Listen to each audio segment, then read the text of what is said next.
Good evening to you and happy Monday. I'm John Reynolds in again this week for Nate Smith. And we start tonight with the University of Georgia men's basketball team as they traveled to Fayetteville to take on Arkansas in Bud Walton Arena on Saturday. In what was a barrage of outside shooting, the Bulldogs fell to the Razorbacks 99-69.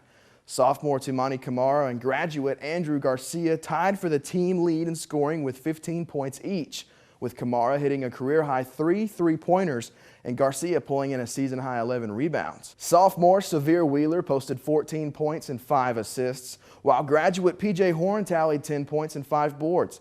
For the game, though, the Bulldogs shot 42.9% from the field and outscored the Razorbacks 38-34 in points in the paint. But hurt by turnovers, the Bulldogs went over 4 minutes without a basket, allowing Arkansas to find themselves right back in the thick of things prior to halftime, with Arkansas leading 43-37 at the break.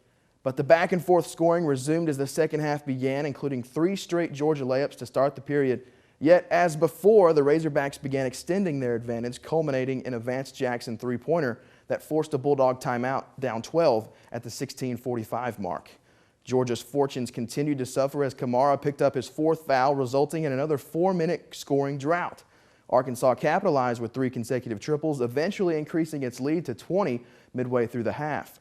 The Razorbacks carried on, building their lead as the half wore on, taking advantage of Bulldog turnovers to make the score 79-52 with nearly 8 minutes remaining.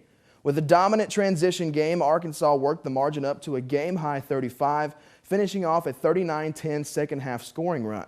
Coach Tom Crean spoke to his team not answering the call in the second half. They punched us in the mouth early in the second half, and we didn't respond to it. And we had nobody respond to it. And no one took the bull by the horn, so to speak, to rally the team. We just did not get back defensively as well. We started trying to take things in our own hands offensively. And we got to make some adjustments. We got to do things a little bit different. And Georgia returns home next week for a matchup against Auburn on Wednesday, January 13th at Steigman Coliseum. The meeting with the Tigers is set for a 7 p.m. tip time and will broadcast on the SEC network. Georgia Tech's men's basketball game against Pittsburgh, scheduled for Wednesday, January 13th, has been postponed due to COVID-19 related protocols within Tech's program. No makeup date has yet been determined. In addition to the postponement, Georgia Tech's men's basketball has paused athletic activities in adherence with guidelines from the Atlantic Coast Conference's medical advisory group. The Yellow Jackets will resume athletic activities when permissible in accordance with the ACC Medical Advisory Group's guidelines. The Yellow Jackets currently have a 6-3 overall record on the season, including a 2-1 start to ACC play with wins over North Carolina and Wake Forest. Now, Tech's next scheduled game is Saturday at 2 p.m. local time at North Carolina State. To the association now as the Hawks travel to Charlotte to take on the Hornets Saturday night.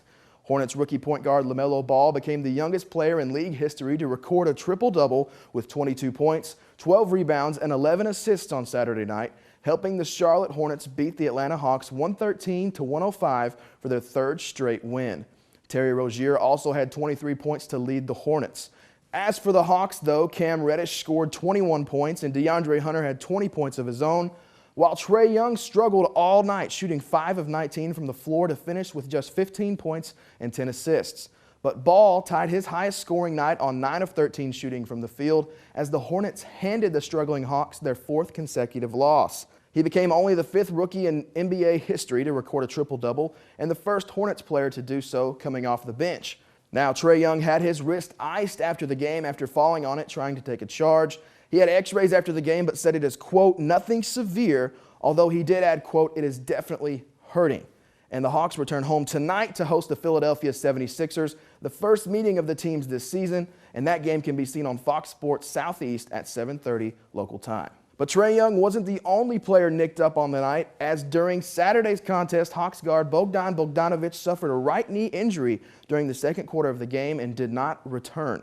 Following an MRI yesterday at the Emory Sports Medicine Complex in Atlanta, he has been diagnosed with an avulsion fracture in his right knee with associated soft tissue inflammation and a bone bruise.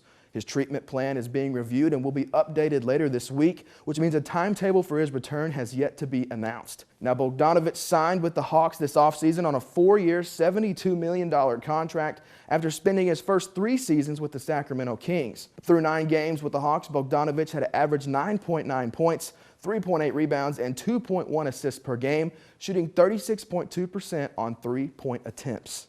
And finally, Calvin Ridley emerged as an elite wide receiver in 2020, and he's been named a second-team All-Pro by the Associated Press for his performance. In his 3rd season, Ridley led the Falcons with 90 receptions for nearly 1,400 yards and 9 touchdowns. He finished the year tied with Green Bay's Davante Adams, who was named first-team All-Pro for the 5th most receiving yards in the league, and he ranked 10th in touchdown catches. With Julio Jones appearing in only 9 games due to a lingering hamstring injury, Ridley stepped up as the team's #1 receiver for most of the year. Ridley led the NFL with 8 100-yard receiving games in 2020, which also ranks 3rd in franchise history behind only Jones, who had 10 100-yard games in 2018 and 9 in 2015. The All-Pro voters ended up placing Ridley in a tie with Seattle's DK Metcalf and Buffalo's Cole Beasley, and that trio joined Arizona's DeAndre Hopkins and Minnesota's Justin Jefferson on the 2nd team. Now, the first-team All-Pro receivers were Davante Adams, Buffalo's Stephon Diggs, and Kansas City's Tyreek Hill. And for South Georgia TV News, I'm John Reynolds.